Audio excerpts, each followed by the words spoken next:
प्यारे बच्चों, आपका अपने चैनल टीचर्स सेलेक्ट एकेडमी में वेलकम है, स्वागत है। तो 2 चैप्टर हो गया था, अब तीसरा चैप्टर शुरू कर रहे हैं। जो तीसरे चैप्टर की शुरुआत है वो यहाँ से है, यानी आधुनिक भारत मॉडर्न हिस्ट्री पार्ट 3। अब यहाँ पर इसमें चलते हैं ईस्ट इंडिया कंपनी एवं अवध। ईस्ट इंडिया कंपनी एवं अवध, तो इसमें थोड़ा सा देख लीजिए, ईस्ट इंडिया कंपनी एवं अवध। बक्सर के युद्ध में शुजाउद्दौला की पराजय के कारण इलाहाबाद तथा कड़ा प्रदेशों का शासन अंग्रेजों के अधीन। यानी मैं बक्सर के युद्ध के बारे में आप लोगों को विस्तार से बता दिया था कि 1764 ईस्वी में जो बक्सर का युद्ध हुआ, अंग्रेजों ने मीर कासिम, शुजाउद्दौला तथा शाह आलम द्वितीय की संयुक्त सेनाओं को पराजित कर दिया। इस विजय के पश्चात, यानी अंग्रेजों की विजय के पश्चात, इलाहाबाद की 2 संधि हुई। एक संधि शाह आलम द्वितीय के साथ हुई और दूसरी संधि अवध के नवाब शुजाउद्दौला के साथ हुई। तो जो शुजाउद्दौला के साथ संधि हुई वो आपका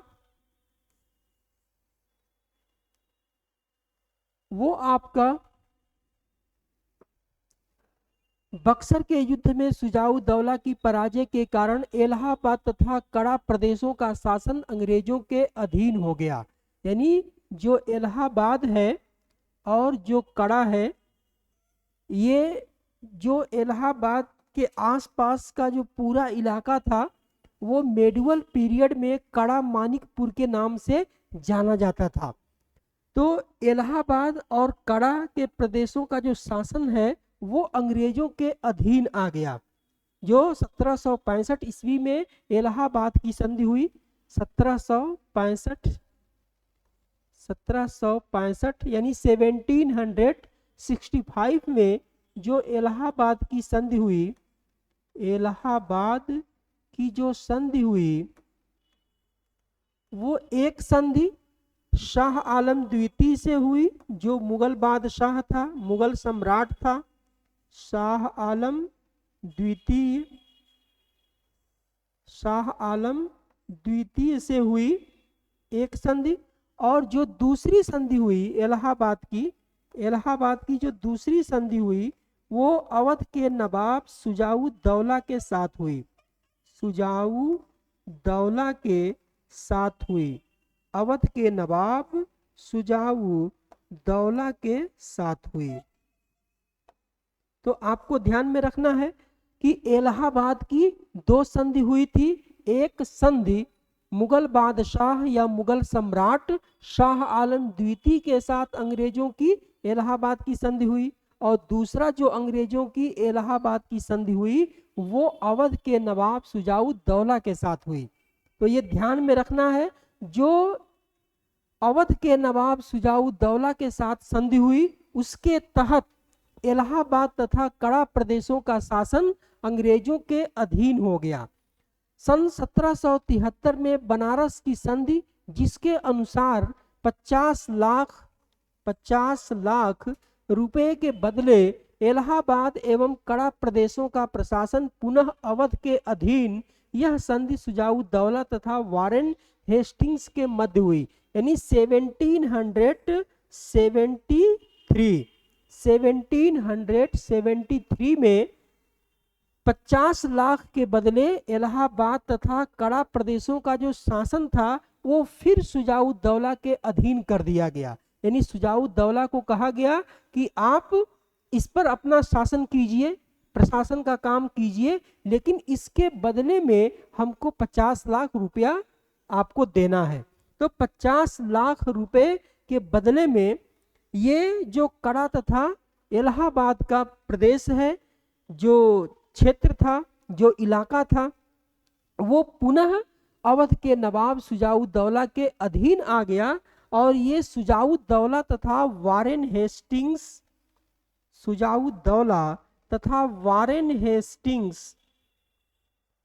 के मध्य की गई संधि के तहत हुआ। यानी जो इसके लिए जो संधि हुई वो सुजाऊ दौला तथा वारेन हेस्टिंग्स के मध्य हुई कि आप हमको 50 लाख रुपया दीजिए। यानी वारेन हेस्टिंग्स ने कहा कि आप हमको 50 लाख रुपया प्रतिवर्ष दीजिए और जो इलाहाबाद और कड़ा जो प्रदेश है इसका शासन अपने हाथ में ले लीजिए, इसके प्रशासन की जिम्मेदारी, इसके शासन की जिम्मेदारी आपकी होगी, बदले में आपको हमको 50 लाख रुपया प्रतिवर्ष देना होगा। जो अगला पॉइंट है, सन 1774 में नवाब द्वारा रुहेलों को पराजित कर रुहेलखंड पर आधिपत्य, यानी 1774 में जो सुजाऊ दौला है वो रुहेलों को पराजित करके रुहेलखंड पर अधिकार कर लिया। यानी जो रुहेलखंड का इलाका है उस पर सुजाऊ दौला का अधिकार हो गया। इसके बाद सन 1801 में वेलेजली तथा सादत अली के मध्य हुई संधि के आधार पर अवध के आधे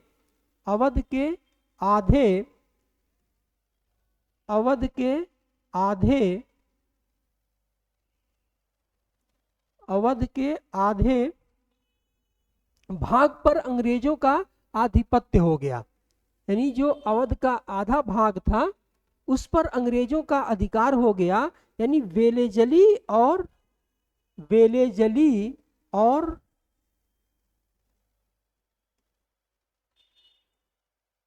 जो वेलेजली और सादत अली था इसके मध्य जो संधि हुई इसके तहत इसके आधार पर जो अवध का आधा भाग था वो अंग्रेजों के अधिकार में चला गया। जो अवध प्रदेश था उसका आधा हिस्सा, आधा भाग अंग्रेजों के अधिकार में चला गया। अब आगे बढ़ते हैं। ईस्ट इंडिया कंपनी एवं हैदराबाद 16 अंग्रेजों द्वारा हैदराबाद में नासिर जंग को समर्थन देने के साथ साथ हैदराबाद के उत्तराधिकार के युद्ध में अंग्रेजों का हस्तक्षेप, यानी अंग्रेजों ने हैदराबाद के उत्तराधिकार के युद्ध में हस्तक्षेप किया। जो स्वतंत्र हैदराबाद राज्य की स्थापना हुई थी वो निजामुल मुल्क के समय में हुई थी। यानी निजामुल मुल्क ने स्वतंत्र हैदराबाद राज्य की स्थापना की थी। निजामुल मुल्क ने स्वतंत्र हैदराबाद राज्य की स्थापना की थी। ये 1724 ईस्वी किया था। 1724 ईस्वी में यानी 1724 में सूकरखेड़ा के युद्ध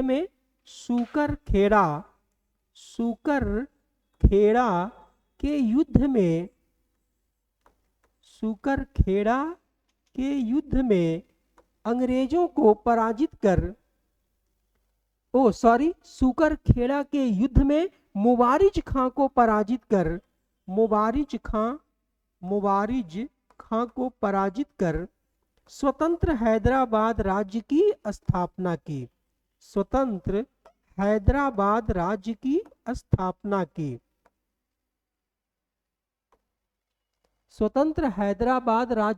स्थापना की। यानी निजामुल मुल्क जिसका वास्तविक नाम चिन किलिच खां था, इसने 1724 ईस्वी में सूकरखेड़ा के युद्ध में मुबारिज खां को पराजित कर स्वतंत्र हैदराबाद राज्य की स्थापना की थी।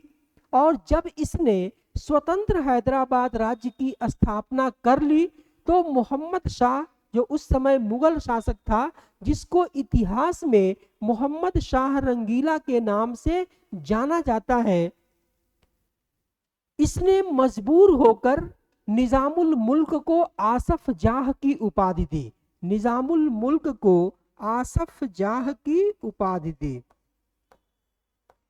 आसफ जाह की उपाधि दी।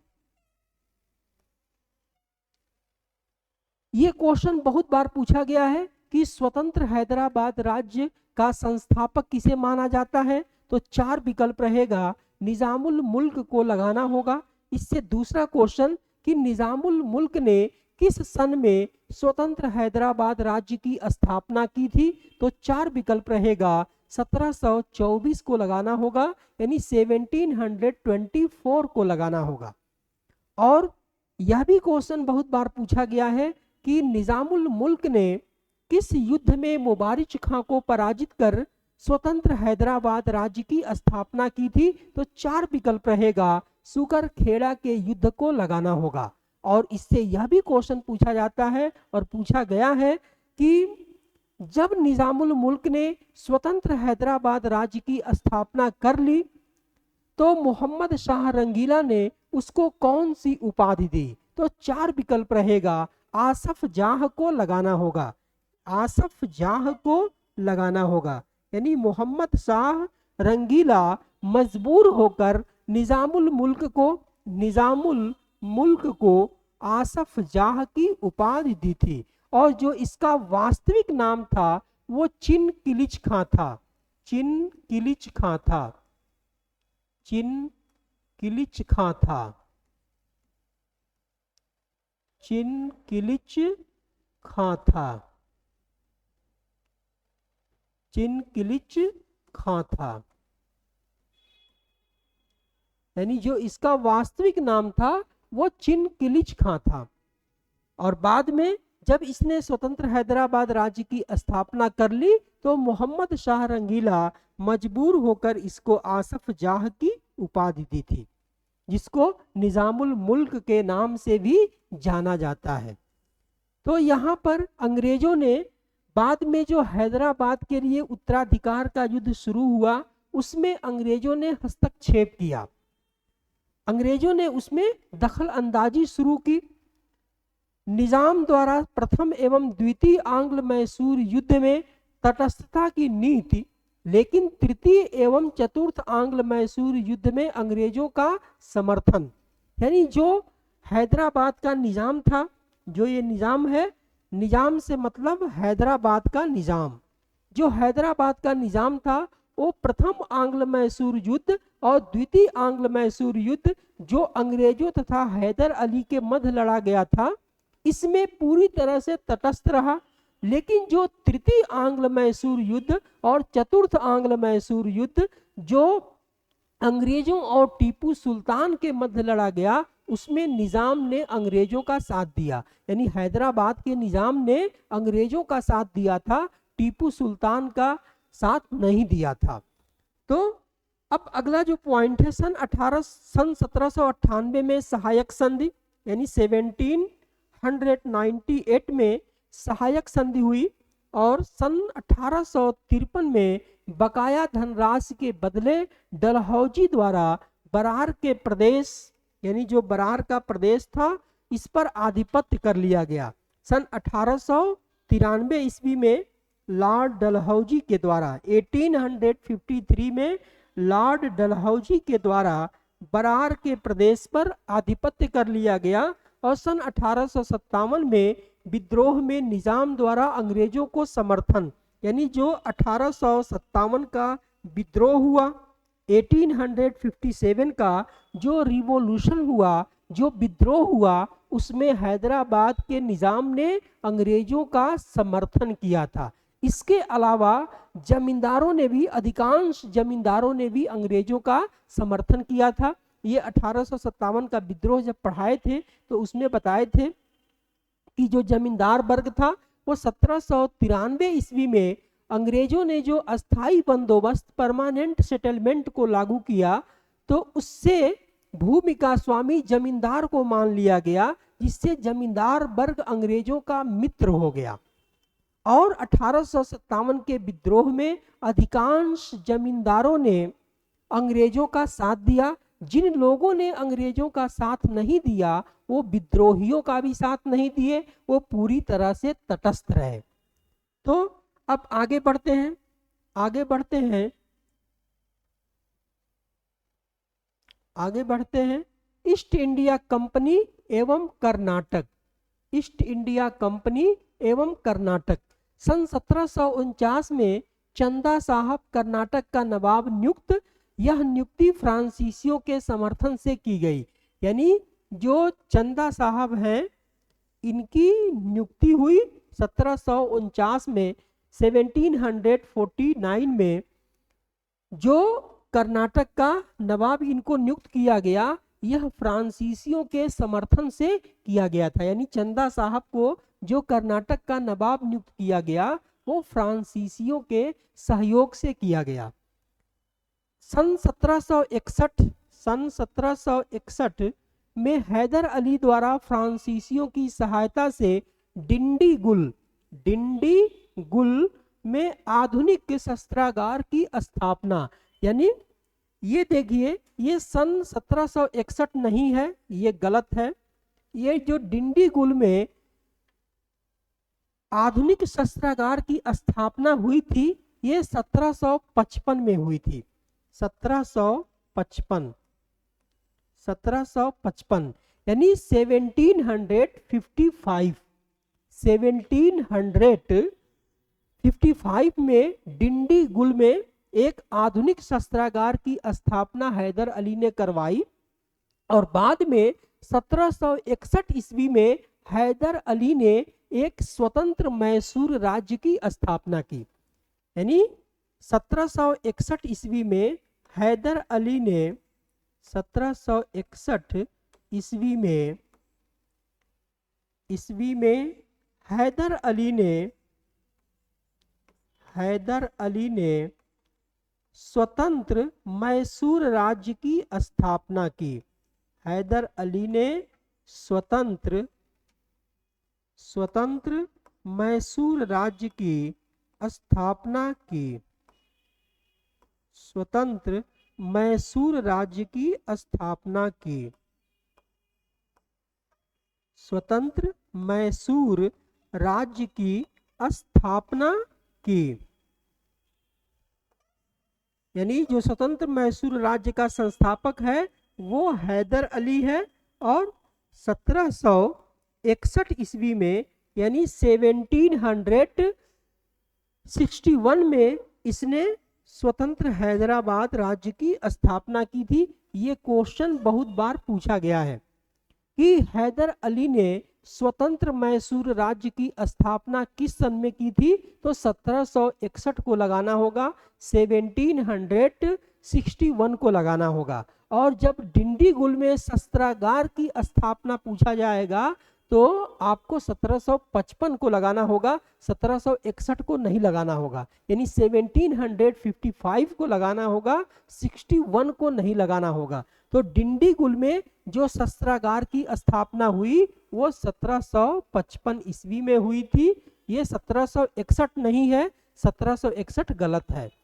अब अगला 1759 में श्रीरंगपट्टम की मराठों से रक्षा, यानी जो मराठा थे वो श्रीरंगपट्टम की रक्षा किए। हैदर अली का सन 1761 में मैसूर पर आधिपत्य, देखिए यहाँ पे 1761 में मैसूर पर आधिपत्य दिया है, यही स्थापना का वर्ष भी है। यानी स्वतंत्र राज्य की स्थापना जो हैदर अली ने किया था वो 1761 ईस्वी में किया था। मैसूर पर आधिपत्य का मतलब है कि स्वतंत्र मैसूर राज्य की स्थापना हैदर अली ने 1761 ईस्वी में किया था। अब आगे बढ़ते हैं कि हैदर अली के उत्तराधिकारी के रूप में टीपू, जिसको टीपू सुल्तान के नाम से जाना जाता है, की नियुक्ति टीपू द्वारा आधुनिक कैलेंडर का प्रारंभ तथा सिक्का ढलाई एवं माप तौल की नई प्रणाली का प्रारंभ। यानी जो टीपू सुल्तान हैदर अली का उत्तराधिकारी था, ये द्वितीय आंग्ल मैसूर युद्ध जो 1780 से 84 तक चला, यानी 1780 से 1784 तक चला, द्वितीय आंग्ल मैसूर युद्ध, द्वितीय आंग्ल मैसूर युद्ध, द्वितीय आंग्ल मैसूर युद्ध, आंग्ल मैसूर युद्ध, मैसूर युद्ध, मैसूर युद्ध, द्वितीय आंग्ल मैसूर युद्ध जो 1780 1780 से 84 तक चला था, 84 तक चला था। 1780 से 1784 यानी 1780 से 1784 के बीच में द्वितीय आंग्ल मैसूर युद्ध हुआ था, जिसमें 1782 ईस्वी में यानी 1782 में हैदर अली घायल हो गया। 1782 में हैदर अली घायल हो गया, यानी जो हैदर अली था ये घायल हो गया और बाद में इसकी मृत्यु हो गई। बाद में हैदर अली की मृत्यु हो गई। इसके पश्चात इसका पुत्र टीपू सुल्तान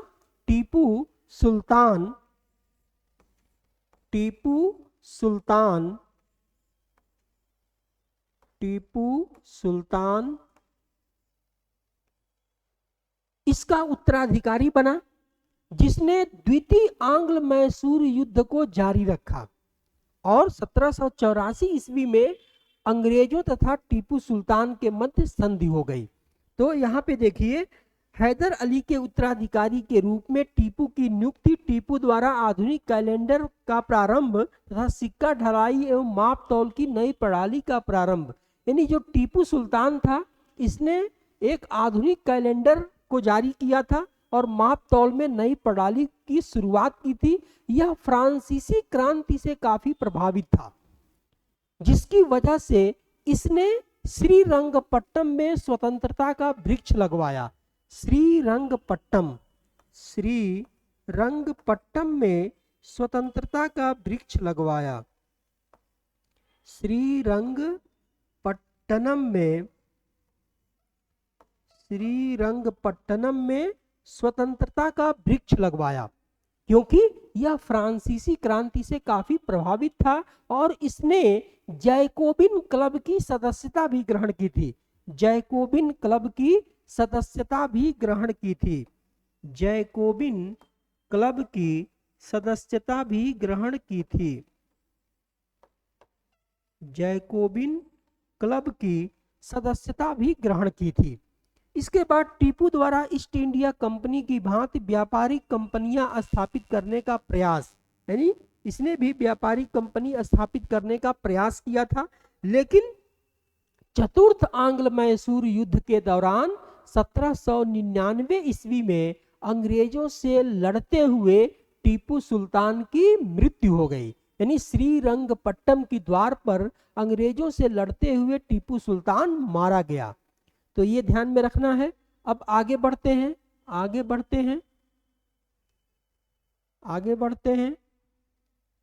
अब यहाँ पे ईस्ट इंडिया कंपनी एवं पंजाब। तो टीपू सुल्तान के बारे में जो हम बता रहे थे कि 1799 ईस्वी में चतुर्थ आंग्ल मैसूर युद्ध के दौरान अंग्रेजों से लड़ता हुआ यह श्रीरंगपट्टम की द्वार पर मारा गया। तो इसको ध्यान में रखिएगा कि चतुर्थ आंग्ल मैसूर युद्ध के दौरान टीपू सुल्तान 1799 ईस्वी में यानी 1799 में अंग्रेजों से लड़ता हुआ श्रीरंगपट्टम की द्वार पर मारा गया। अब आगे ईस्ट इंडिया कंपनी तथा पंजाब। सन 1792 में रणजीत सिंह सुकर चकिया मिस्र का प्रधान नियुक्त हुआ। यानी 1792 ईस्वी में जो रणजीत सिंह हैं, इनको सुकर चकिया के नाम से भी जाना जाता है, रणजीत सिंह सुकर चकिया। ये सुकर चकिया मिस्र का प्रधान नियुक्त हुए थे। ये सुकर चकिया मिस्र के प्रधान नियुक्त हुए थे। रणजीत सिंह काफी बहादुर व्यक्ति थे, एक अच्छे सेनापति थे। तो ये सुकर चकिया मिस्र के प्रधान नियुक्त हुए। 1796 में माता के संरक्षण से बाहर होकर रणजीत सिंह ने स्वतंत्र रूप से शासन करना प्रारंभ किया। यानी 1796 तक इनके ऊपर इनकी माताजी का प्रभाव था, लेकिन 1796 ईस्वी में अपने माताजी के प्रभाव से बाहर ये निकले और इन्होंने स्वतंत्र रूप से शासन करना शुरू किया। 1799 में अफगानिस्तान के शासक जमान शाह यानी जो अफगानिस्तान का शासक जमान शाह था, वो जमान शाह की सहायता से लाहौर पर अधिकार तथा 1802 में अमृतसर पर अधिकार, यानी जो रणजीत सिंह है, रणजीत सिंह ये अफगानिस्तान के शासक जमान शाह की सहायता से लाहौर पर अधिकार किए और उसके बाद से 1802 ईस्वी में अमृतसर पर इन्होंने अधिकार कर लिया। रणजीत सिंह ने 1802 में अमृतसर पर भी अधिकार कर लिया। रणजीत सिंह एवं चार्ल्स मैटकाफ के मध्य 25 अप्रैल 1809 को अमृतसर की संधि हुई। यानी जो चार्ल्स मैटकाफ है ये लॉर्ड विलियम बेंटिक के बाद गवर्नर जनरल बना था। तो जो चार्ल्स मैटकाफ है, चार्ल्स मैटकाफ और रणजीत सिंह के मध्य 1809 ईस्वी में अमृतसर की संधि हुई थी। अमृतसर की संधि हुई थी। ये मैटकाफ पहले भी था और बाद में ये कुछ समय लॉर्ड विलियम बेंटिक के बाद भी ये रहा था। तो इसने इसके और रणजीत सिंह के मध्य 1809 में अमृतसर की संधि हुई। 1831 में शाह शुजा द्वारा रणजीत सिंह को कोहिनूर हीरा प्रदान किया गया। कोहिनूर हीरा प्रदान किया गया। ये किसके द्वारा किया गया था? ये जो कोहिनूर हीरा था वो शाह शुजा के द्वारा प्रदान किया गया था, जो अफगानिस्तान का शासक था। अफगानिस्तान के शासक के रूप में नियुक्त करने का प्रावधान जो 1838 में लॉर्ड ऑकलैंड, शाह शुजा एवं रणजीत सिंह के मध्य एक त्रिपक्षीय संधि हुई थी, जिसके तहत शाह शुजा को अफगानिस्तान के शासक के रूप में नियुक्त करने का प्रावधान किया गया। बाद में ये अफगानिस्तान का शासक नियुक्त हुआ था। और 22 दिसंबर 1846 को भैरोवाल की संधि, यानी जो भैरोवाल की संधि हुई के तहत दिलीप सिंह के संरक्षण में पंजाब में अंग्रेजी सेना स्थापित कर दी गई। यानी जो दिलीप सिंह हैं इनके संरक्षण में जो अंग्रेजी सेना थी वो पंजाब में स्थापित कर दी गई। तो अब इसके आगे बढ़ते हैं, इसके आगे बढ़ते हैं। 8 सिख सरदारों के साथ एक प्रशासन परिषद का गठन, जिसका अध्यक्ष हेनरी लॉरेंस था। यानी इसका जो अध्यक्ष बनाया गया वो हेनरी लॉरेंस को बनाया गया, जिसमें 8 सिख सरदार भी शामिल थे। और 1848 में मूलराज तथा शेर सिंह के विद्रोह के कारण द्वितीय आंग्ल सिख युद्ध का प्रारंभ हो गया। यानी जो द्वितीय आंग्ल सिख युद्ध है इसका प्रारंभ मूलराज और शेर सिंह के बीच, शेर सिंह ने जो विद्रोह किया था, यानी इन दोनों ने जो विद्रोह किया उसकी वजह से द्वितीय आंग्ल सिख युद्ध का प्रारंभ हो गया। 29 मार्च 1849 को डलहौजी का पंजाब में विलय किया गया। यानी जो लॉर्ड डलहौजी था उसने पंजाब का विलय कर लिया। जॉन लॉरेंस पंजाब का प्रथम चीफ कमिश्नर नियुक्त किया गया। John Lawrence. आप जानते हैं कि लॉर्ड डलहौजी के समय में डॉक्ट्रिन ऑफ लैप्स यानी व्यपगत सिद्धांत की नीति लागू की गई। राज्यों को हड़पने की नीति लागू की गई, जिसमें बहुत सारे राज्यों को अंग्रेजी साम्राज्य में विलय कर लिया गया, जिसमें सतारा था, उदयपुर था, संभल था, झांसी था। ये तमाम राज्यों को अंग्रेजी साम्राज्य में मिला लिया गया। तो उसमें पंजाब को भी 1849 में लॉर्ड डलहौजी ने अंग्रेजी साम्राज्य में मिला लिया। तो इसकी जो ये नीति है इसको हड़पवादी नीति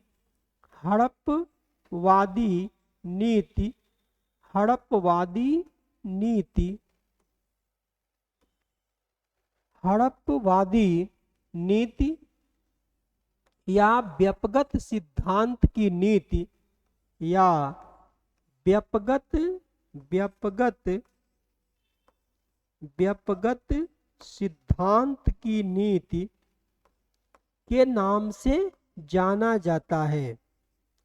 व्यपगत सिद्धांत की नीति के नाम से जाना जाता है,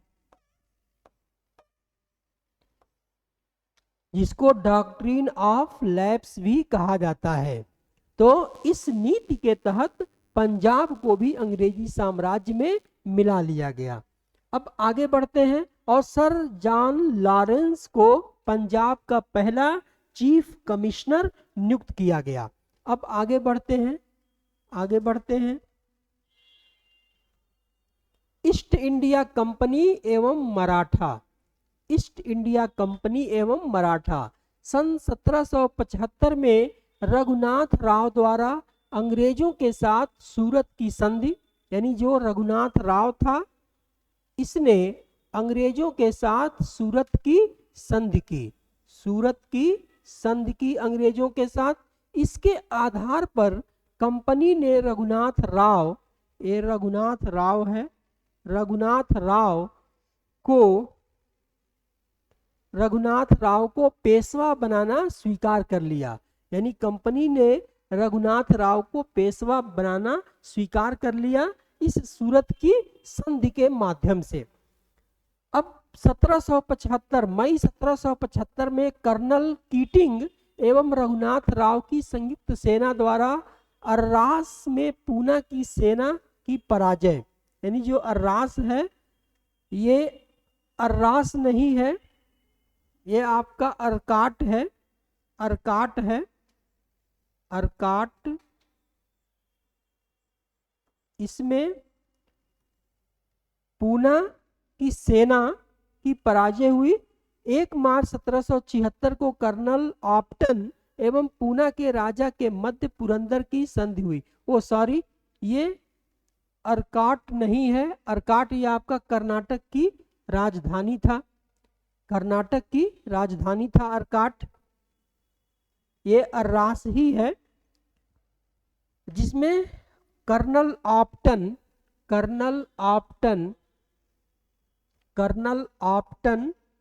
एवं पूना के राजा के मध्य पुरंदर की संधि हुई।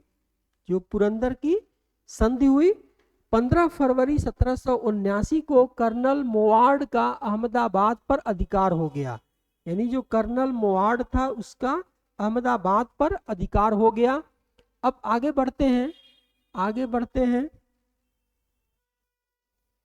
अब देख लीजिए जो संधियां हुई हैं, कौन कौन सी संधि हुई है, किस वर्ष हुई है, और संबंधित जो पक्ष है वो कौन है, यानी किसके मध्य हुई है, किसके बीच हुई है। तो पहली जो संधि हुई है वो सूरत की संधि हुई है।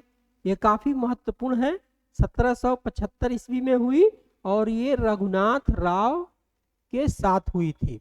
यानी अंग्रेजों और रघुनाथ राव के मध्य ये सूरत की संधि हुई 1775 ईस्वी में। पुरंदर 1776 पूना दरबार और अंग्रेजों के मध्य हुई थी पुरंदर की संधि। ये पूना दरबार तथा अंग्रेजों के मध्य हुई थी।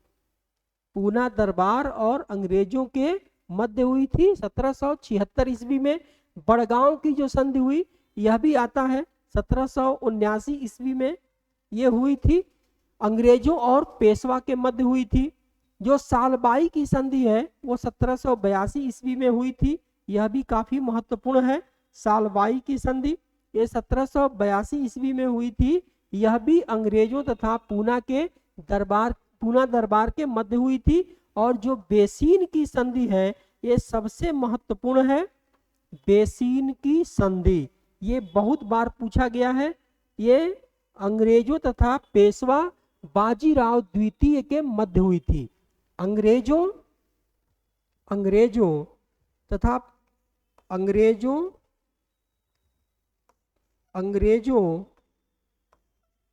तथा बाजीराव द्वितीय के मध्य हुई थी। अंग्रेजों तथा बाजीराव द्वितीय के मध्य हुई थी। बाजीराव द्वितीय के मध्य हुई थी। और ये बेसिन की जो संधि है, जो बेसिन की संधि है, ये काफी महत्वपूर्ण है। बाजीराव द्वितीय ने अंग्रेजों की संरक्षता को स्वीकार कर लिया, यानी बेसिन के संधि के माध्यम से बाजीराव द्वितीय ने अंग्रेजों की संरक्षता को स्वीकार कर लिया। ये संधि काफी महत्वपूर्ण है और बहुत बार पूछा गया है कि बेसिन की संधि किस सन में हुई थी। तो 4 विकल्प रहेगा। 1802 को लगाना होगा, 1802 को लगाना होगा, और बाद में आप देखेंगे कि 1818 ईस्वी में लॉर्ड हेस्टिंग्स ने मराठों को अंतिम रूप से पराजित कर दिया और इसके बाद मराठा शक्ति का अंत हो गया। यानी जो मराठा शक्ति का अंत हुआ वो 1818 ईस्वी में हुआ। लॉर्ड हेस्टिंग्स ने मराठों को अंतिम रूप से पराजित कर दिया, जिससे मराठा शक्ति का अंत हो गया। तो ये बेसिन की संधि काफी महत्वपूर्ण है। इसकी शुरुआत जो मराठा शक्ति का अंत हुआ 1818 ईस्वी में, इसकी शुरुआत बेसिन के संधि से होती है। बेसिन की संधि के माध्यम से बाजीराव द्वितीय ने अंग्रेजी संरक्षता को स्वीकार कर लिया। तो ये बेसिन की संधि काफी महत्वपूर्ण है। देवगांव की संधि ये 1803 में हुई थी। देवगांव की संधि अंग्रेजों तथा भोसले के मध्य हुई थी। और जो सुरजी अर्जुन गांव की संधि है, ये आपका सुरजी अर्जुन गांव की संधि 1803 ईस्वी में हुई थी और ये अंग्रेजों तथा सिंधिया के मध्य हुई थी। जो ग्वालियर स्टेट है, जो सिंधिया के नाम से जाना जाता है, तो उनके और अंग्रेजों के बीच हुई थी, यानी सिंधिया और अंग्रेजों के बीच हुई थी। और जो राजपुर घाट की संधि है, ये आपका 1804 ईस्वी में अंग्रेजों और होलकर के मध्य हुआ था। जो होलकर थे उनके मध्य हुआ था, अंग्रेजों तथा होलकर के मध्य हुआ था। जो नागपुर की संधि है, जो नागपुर की संधि है, ये आपका 1816 ईस्वी में अप्पा साहिब और अंग्रेजों के मध्य हुआ था। ग्वालियर की जो संधि है वो 1817 ईस्वी में हुई थी और ये सिंधिया और अंग्रेजों के मध्य हुई थी। जो ग्वालियर की संधि हुई 1817 ईस्वी में, ये अंग्रेजों तथा सिंधिया के मध्य हुई थी। तो ये ध्यान में रखना है। उसके बाद पूना की संधि है। जो पूना की संधि है वो 1817 ईस्वी में हुई थी, पूना की संधि, और ये पेशवा और अंग्रेजों के मध्य हुई थी। और जो लास्ट है मंदसौर की संधि, ये 1818 ईस्वी में हुई थी और ये अंग्रेजों तथा होलकर के मध्य हुआ था। तो ये तमाम संधियां हैं जो अंग्रेजों तथा मराठों के मध्य हुआ था। और इसमें कई संधियां काफी महत्वपूर्ण है, जिसमें बेसिन की संधि काफी महत्वपूर्ण है। जो बेसिन की संधि है ये काफी महत्वपूर्ण है और ये बहुत बार पूछा गया है। बेसिन की संधि, बेसिन की संधि बहुत बार पूछा गया है, बेसिन की संधि। इसके अलावा जो सुरजी अर्जुन गांव की संधि है, यह भी कई बार पूछा गया है, जो 1803 ईस्वी में हुई थी। और जो देवगांव की संधि है, यह भी कई बार पूछा गया है, जो अंग्रेजों तथा भोसले के मध्य हुआ था। और मंदसौर की संधि 1818 में अंग्रेजों तथा होलकर के मध्य हुआ था। और जैसा कि हमने बताया कि 1818 ईस्वी में 1818 ईस्वी में लॉर्ड हेस्टिंग्स ने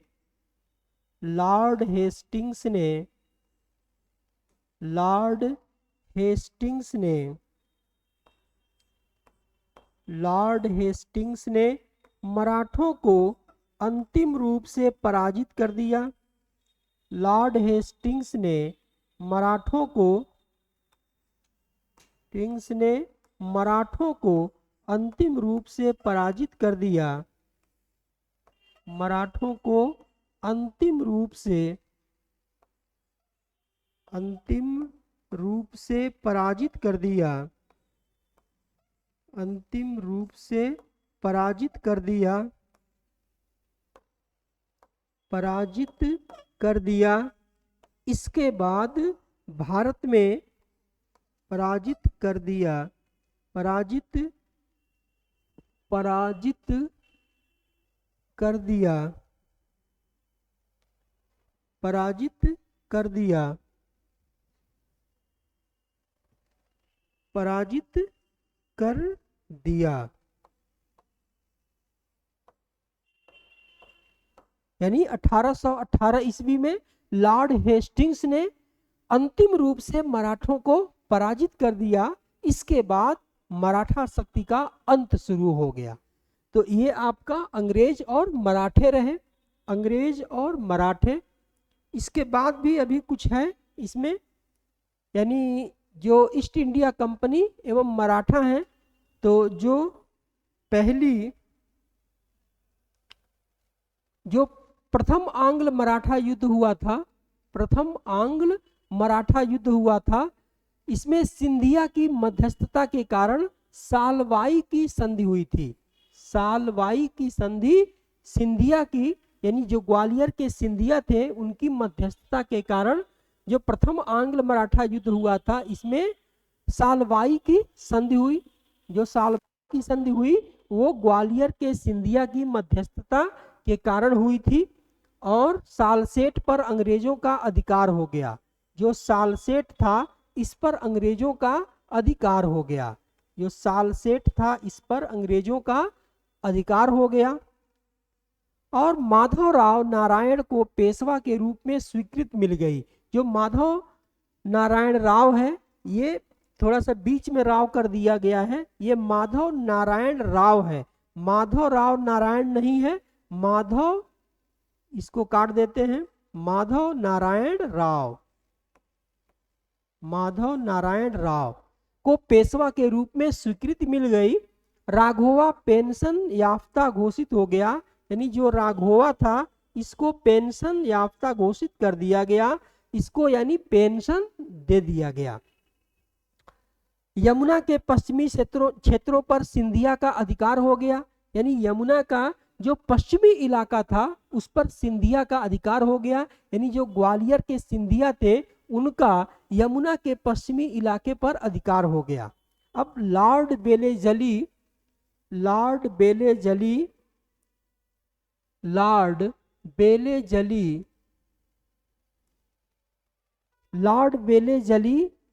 के मीरठों के आंतरिक मामलों में हस्तक्षेप करने की नीति तथा सहायक संधि थोपने के कारण द्वितीय आंग्ल मराठा युद्ध का प्रारंभ। ये मीरठों नहीं है, ये मराठों है, ये गलत हो गया है, ये मराठों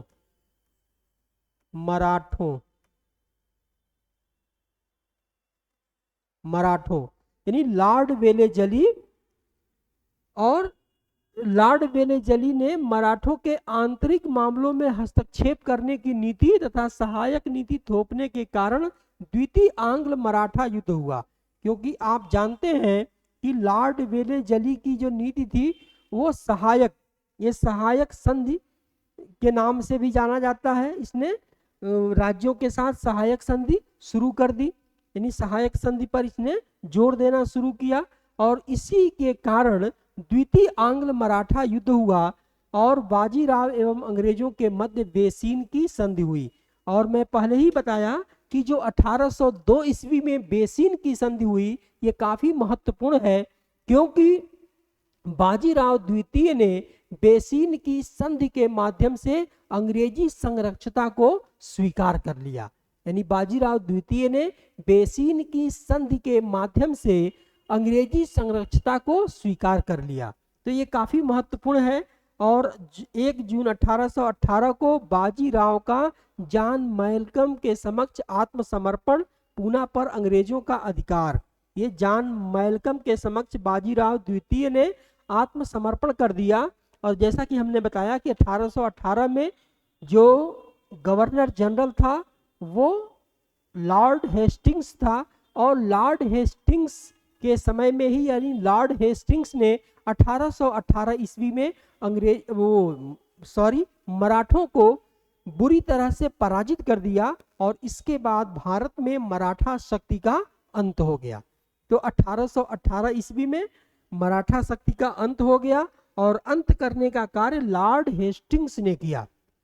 लॉर्ड हेस्टिंग्स ने मराठों को अंतिम रूप से पराजित कर दिया। अब आगे बढ़ते हैं। ईस्ट इंडिया कंपनी तथा देसी रियासतें। ईस्ट इंडिया कंपनी एवं जो भारतीय रियासतें थी, देसी रियासतें थी, उनके बारे में है। तो आज यहीं पे रोक रहे हैं, ये कल होगा, यहाँ से कल शुरू करेंगे। तो आज इतना ही, नमस्कार।